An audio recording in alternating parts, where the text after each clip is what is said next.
पायो राम भजन में,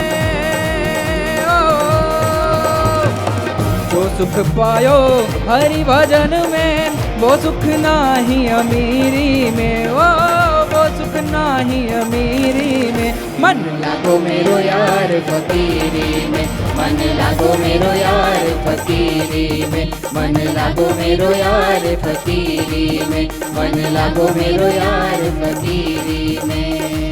आखिर ये तन खाक में मिलेगा।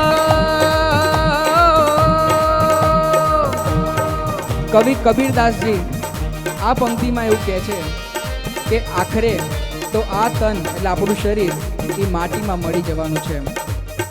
આ વાતને આપણો ગુજરાતનું લોક સાહિત્યનો એક દુહો એવું કહે છે, એ જીવન એ જોબન અને માલધન આમાં અવિચળ રહે ના કોઈ, એ જીવન જોબન અને માલધનમાં અવિચળ રહે ના કોઈ, तो तेरी घड़ी आवा आनंद की जीवन का सुख होय।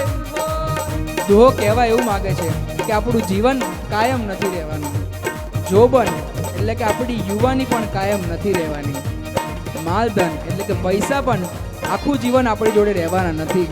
તો કે આપણી જોડે રહેવાનું શું છે? તો આપણે બધા ભેગા થઈને જે આનંદ કરીએ છીએ, સાહેબ દાદાની નિશરામાં જે આનંદ કરીએ છીએ, જે ભક્તિ કરીએ છીએ, એ આપણા જીવનની સાચી કમાણી છે। જે આપણે ભગવાનના ચરણે જઈશું ત્યારે આપણી જોડે એ આવવાનું છે, ના યુવાની આવવાની છે કે ના પૈસા આવવાની છે। આ વાતને કબીરદાસજી કહે છે, आखिर ये तन खाक में मिलेगा, आखिर ये तन खाक में मिलेगा, क्यों फिरत मगरूरी में, हो क्यों फिरत मगरूरी में।